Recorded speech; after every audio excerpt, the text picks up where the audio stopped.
Hello, everybody. My name is George Hedon. I'm a founder of Pause Awards and your host today. I have a privilege to speak to three amazing people. Tom Leyden, CIO at LongView, Stuart Reynolds, CEO at Fullstack, and Vanessa Doake, Chief People Officer at Art Processors. How are you? Good. Wonderful. Thanks for having us. Yeah. Thank you for finding time. This session is designed to be exciting, insightful, and dynamic, jam-packed in 30 minutes. We're not going to go over.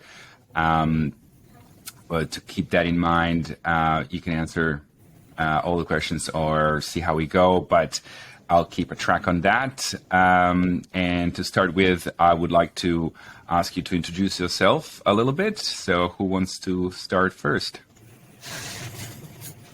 Tom? Thanks, George, and thanks for having me. So CIO for LongView, as you mentioned, LongView is a pretty interesting firm, property management advisory, but we're currently looking at housing affordability at the moment. So I think there'll be more on that space soon. Look, over the years, I've been working with technology and technology innovation since 1995. So a long time. So I feel like I've seen it all before, which is quite exciting. Yeah. Fantastic. Stuart? Yeah, sure. So I'm Stuart Reynolds. I'm CEO, founder at Fullstack Advisory. We're a self-branded tech accounting firm, and we love to help tech founders take their businesses to the next level.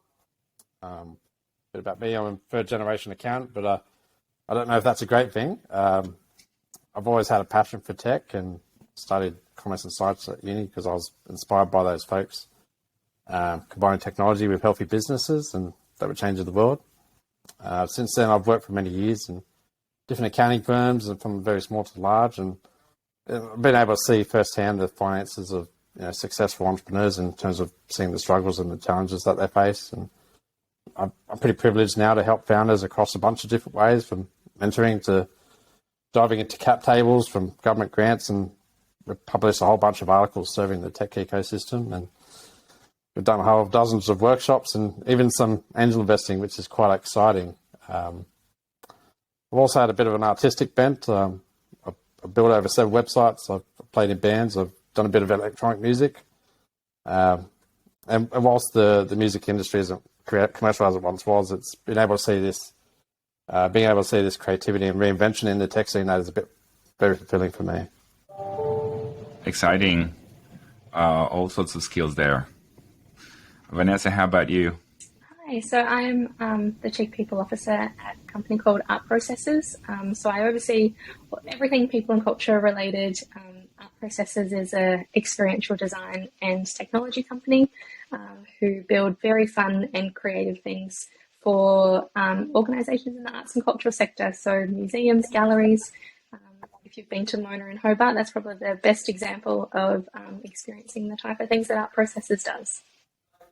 Yeah, that I think when I first went to Mona and when I saw that, I was like, why is it not everybody doing this? Like, what's a problem? Like, just give people the what they call now. They know iPhones before iPhones. iPods. iPods. Yeah, I forgot. Everyone gets an iPod, and everyone got this software that works, and just kind of hear the story and experience the artworks in close proximity, and this is the future. So yeah, great work there. And maybe if I can ask you actually a second question, Vanessa, since we are about sort of talking products and business, what do you think is what is the kind of most important thing in or skill in business? Business, I think everything that I bring to, I guess, business has a real a people lean because of the experience and kind of career that I've chosen to follow. But I think regardless of what business you're in, regardless of what industry you're in, infusing a lot of compassion, a lot of humanity into kind of what you do, and really kind of having that humanistic approach before anything you do, I think just sets a business up for so much success. So a slightly biased answer from your people and culture person, but definitely that people focus is so incredibly important. Yeah, yeah, definitely for longevity. Who wants next? Yeah. I'm happy to jump in. For me, I think one of the most important thing I've seen is the ability to articulate the vision is so important. The people I've seen be successful over the years really admire the ability to people who've got the ability to articulate what they're doing and why they're doing it, the problem they're solving, and how they're going to do that, and do it in a way that really attracts people around them. And that, I find those people who can articulate that vision can really create something, more than just a person in a startup, right? And it's not easy, right? Articulating great vision, George, as you know, right? It's a real skill and a talent. But when they get it right, how exciting is it when people kind of really know what they're about? They really attract people around them. It's the incredible amount of energy that you need to Exactly. unleash out there for everybody to That's right. catch on that, and just kind of surf Yeah. with you. That's right. Create that bubble around you. The excitement that attracts people, and is like it's very good when you hear it done well. It's so energizing.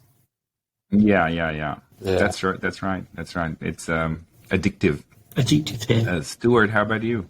Yeah, I have to agree with Tom, particularly in my own experience. You've got a vision, but it's something that hasn't been done before. But you've got to be able to bring people along for the ride. And when you're dealing with people in the communities, they've always got the existing schedule, the existing priorities. But you got to show that your vision is overarching and it is much more beyond than just the you and me. It's about it's something much more than that. Some people talk about it in terms of like sales, having a sales ability, but for me, it's about bringing people and aligning with them with the vision and empowering them with the ability to execute on that vision. I think it's super important. You can't surround yourself with mercenaries. You have to have missionaries taking your company above and beyond just the pay per hour sense. Yeah. Yeah, fantastic. This really lends into the next question, and it's about success and what does it mean to you, and how do you define success? Yeah. I think success is ultimately the ability to take care of others and yourself. It's not purely having all of your eggs in one basket, because there's quite a few areas to attend to in living, trying to live a successful life. One might be, say, spiritual success, like how connected are you with your creator, or it might be a material sense, like do you have a home over your head? It could also be like the social sense, like do you have a good support network of family and friends who are there for you and you can share life with. But what is it for you? Sorry, what is it for you personally? Yeah, for me, I think it's about like how can you lift society up, because it's going through a lot of different challenges and in the society, not just locally but globally, and how can we help it face the wild challenges ahead? And I think it's being able to do that, being able to do most with that you can with the borrowed time that you have, is success for me. Okay, fantastic. I've heard something yesterday. We all start with the same amount of time each day, 24 hours. And it's what we do with that makes us different, which is quite interesting. Yeah, so listen to those YouTube videos on 2 times speed, definitely. Yeah. Happy to jump in. I think for me, success is definitely around, from a personal definition, around impact. I guess in my role and my work, if I've been able to design a policy or a benefit or a style of work, and someone, responds by saying, that had such a positive impact on my ability to perform the type of role that I want to, and be able to still be invested in areas of my life that I really love and am passionate about, then for me, creating that impact for people who work in my organization is extremely motivating to keep doing my role. I think more broadly as well, and especially I think this is a bit of a female perspective, is really being able to maintain a sense of independence from a diversity kind of perspective. women are retiring with less superannuation and things like that. With, this week we're hearing about the gender pay gap. And for me, it's, being able to be in a position where I can, take care of myself and kind of my family. And I think then it kind of flows on to a personal definition I've had, but just also what I think about when designing workplaces for people who work in the organizations that I'm working in is, are you able to be the type of person that you want to be, and does the organization enable you to do that? So in addition to, my career and my work, which I'm really passionate about, I'm also really passionate about being the type of parent that I want to be, or, any hobbies or kind of interests, any, industry areas. And so I think being able to design a life where you can play the role that you want to in all of those different spaces, and they're not in conflict with each other as much as possible. It's never perfect, I think is, what success looks like for me.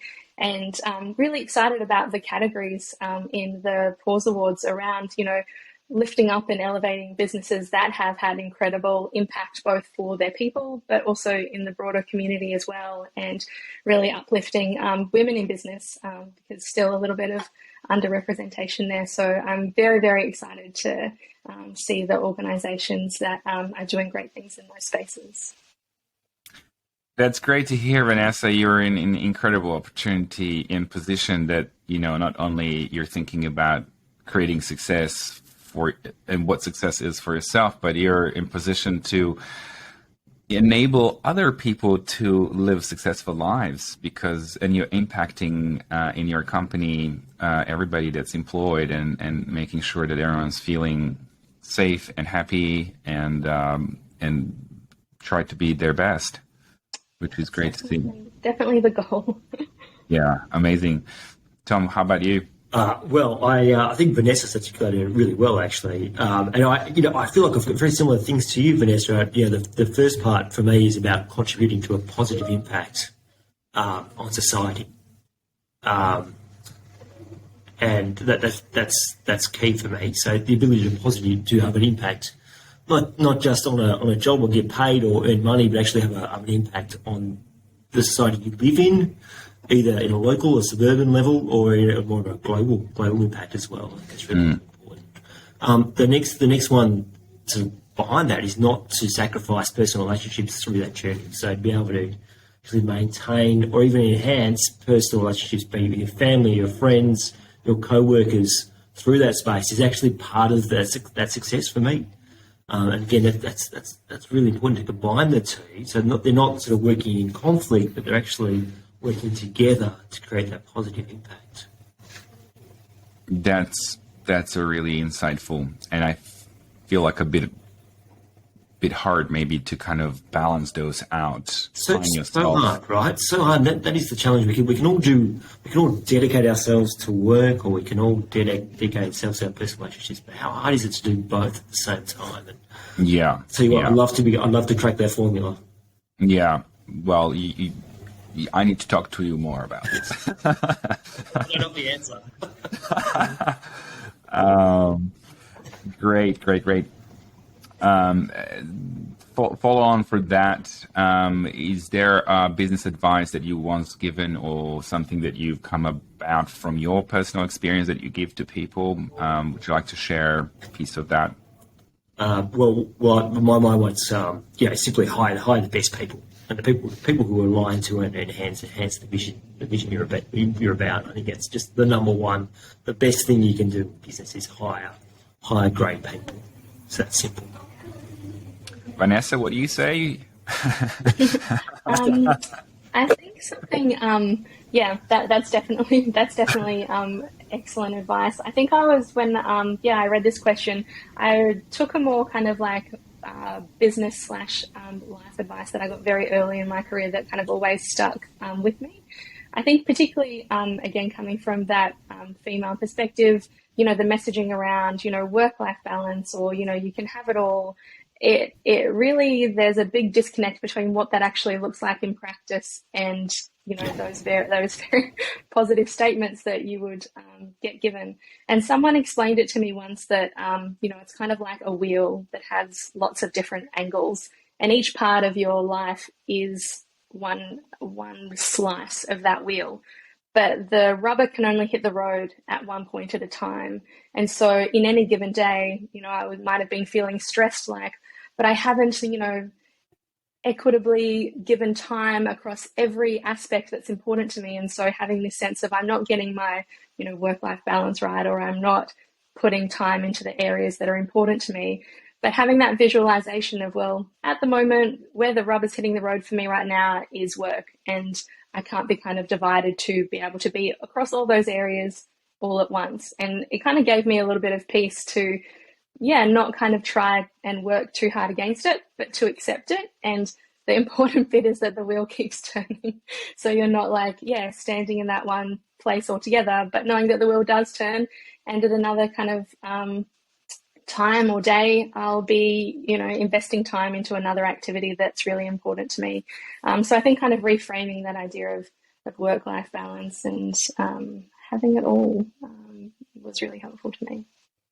Well, that's good. And it looks like you're very much self-conscious about the wheel is turning, and that you can get to do certain things at different parts of the day or different times of different weeks and that kind of stuff, which this is a very, very nice sort of way of saying it. So thanks for sharing that. Stuart, do you want to add something to this? Sure. There's something shared with us early in the business journey, and there's a saying, the fox that captures many rabbits catches none. And I guess the essence of that saying is that you shouldn't be chasing too many shiny projects at once, or chasing the latest trend that pops into your social feed, or constantly looking at the competitors, because you got to, ultimately carry the leadership of your company. You've got to look at, your own unique value propositions. And if you're getting pulled in too many different directions, you're not going to be able to have as much impact as your vision can have. Yeah, it's increasingly hard to focus these days with all of the distractions that there are in the news, in social, in life, in just things. So yeah, having that ability to kind of, I guess, maybe block things and just be focused, it's really important for sure. We're now getting into more of an industry sort of foresight, forecast. Anything quickly that you can share that about your industry foresight that you see? Yeah, so the tech and online sector, it's hitting some uncharted borders. Like there's a scarcity of talent at the moment because of the border scene and the visa program. It's a bit shut at the moment. So entrepreneurs, they really get to think on their feet and see how they can scale a global team more than ever before.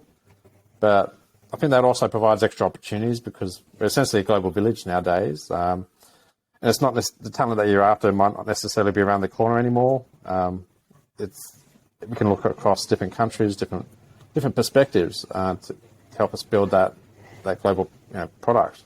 So it's very exciting in that respect. Yeah, fantastic.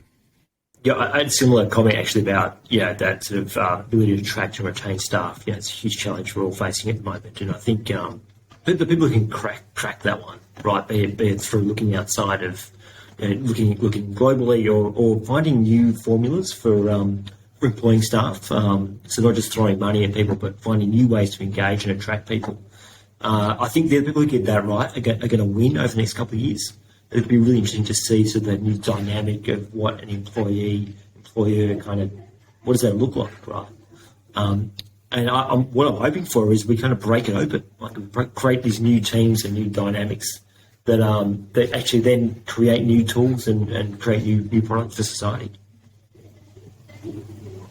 Yeah, great. I had a conversation yesterday about with one of the companies. They've built their internal software and they're about to launch it in a few weeks to track and manage and then I mean, and for staff to engage because they have staff all around the world. How do you sort of manage that in a virtual sort of world type of stuff? I'm not sure. What do you say, Vanessa? You guys build tools. You probably have your own internal sort of product already to manage all this and do. I don't know. Tell us. Yeah, not so much that I guess has been focused on kind of workforce management. I think, being a technology company as well, we're certainly not immune to feeling the same pain points that other companies in a similar size and industry experience with kind of attracting talent and retaining them. I think the aspect that I was going to come from kind of with this one about something that I feel like has really changed has been the onus on organisations to weigh in and to help solve more social issues. Over the last couple of years in particular, the types of policies that I've been looking at and writing, across reproductive health, even, menopause and menstrual leave, the types of flexibility, really providing support for carers. So where they're needing to be school teachers and, parents and employees, team members at the same time, really trying to help solve a lot of those problems. If you said to me that we were, going to be weighing in on those areas at the start of my career, 10 or 15 years ago, I think there would have been a more defined boundary. Like, that's not a space that organizations go. That's, a little more private. But it's interesting what's happening in that space. All that sort of stuff that was private, let's not talk about it. Now seems to be the time to address that in a workplace, and it's really, it's part of who we are and how we behave and what we feel, and so it's good that that's being addressed now by companies. I think it's an interesting balance that organisations need to make by still providing that individual with their, privacy, but certainly, dispelling this misnomer that it's not a factor, or it's not happening in society, or it's completely separate. I see breaking down a lot, which is good. I think it means people can truly be them whole selves and bring their whole selves to that workplace if they want to. Yeah, I'm a big supporter of that. 3 years from now, where would you like to be? I'm located in Melbourne, so I hope I'm somewhere warm, particularly after coming out of a what feels quite cold and wet season. I would love to be somewhere warm. This winter was cold. Yeah.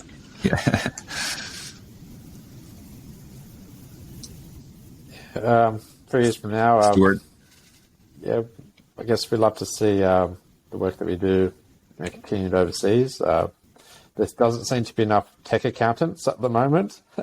So we're happy to wave the flag, I guess, for the industry and do for more, for people in other tech industries overseas. Yeah. Okay. Conquering the world. Yeah, and for me, it's I've just started this new role here, this sort of new scale up. So I'm really hoping that this organisation, this role, is going to be really successful. That'd be actually fantastic. We should actually make a dent. We actually start to make a positive impact on the housing affordability. We actually start to make a significant change in Australia around that issue. Can we do it in 3 years? I don't know. So it's a big ask, but I'm hoping we can at least get the wheels turning in that space. And that's a huge problem in Australia right now with the housing prices and affordability, and whether that was, I guess, talk about whether the young generations will be able ever to afford the home. That kind of stuff. So that's very important work there. Okay, well. We get into you get all applaud. There's a bit of a pad with some sort of sounds, and it picks up very late. But we've done the first part, and now is quick fire questions. We do have quite a bit of time left, so I'm going to turn this into a little bit of a questions as well. What is your favorite smart home device, and do you own one?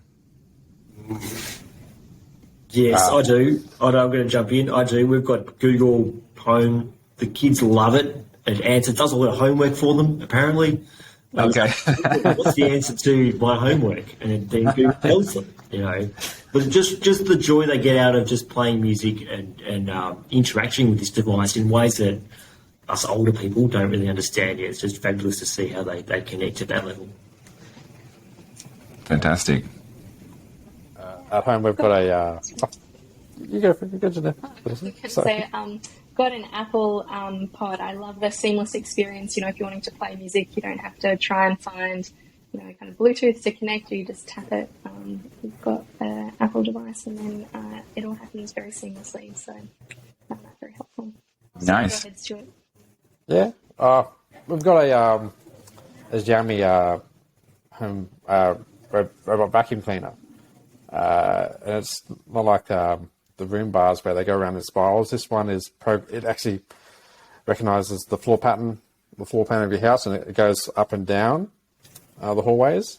So there's little confusion. And it goes back to its dock immediately after it's done. So it's quite intelligent. Saves us a lot of time. Nice. I can't get an image out of my head. Cats riding on one of these and having fun. Are you a whiskey drinker? Socially. Okay. Yeah. Okay. Yeah, good enough. But yeah, it's not a hobby. What is your favorite routine before bedtime? If you have one. It's a good one. What I'd like to be able to say, I read a book. That's what I'd like to do. I never do that. I usually watch the news, late night news, and then go to bed. It's terrible. Put the dishwasher on at the moment. That's my job. Put the dishwasher and go to bed. But ideally, read a book before bed. I must do that. Yeah. I think nighttime is where I'm most creative, so I like to jump onto Figma and put together some wireframes for next project, or just collaborate with the marketing team. We've got a global team, and that's when they're all active. They're all night owls, and and what are we talking about? What's the hours? Because I'm a night owl, so I'm just want to see when I'm kind of like off the chart or not. Yeah, so the marketing team, 10 to 8. 8 to 10. Sorry.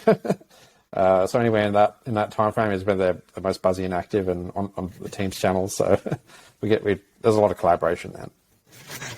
Yeah. Okay. I'm off the chart then. Great. What do you do, George? What's your routine? Are you up till 2 a.m.?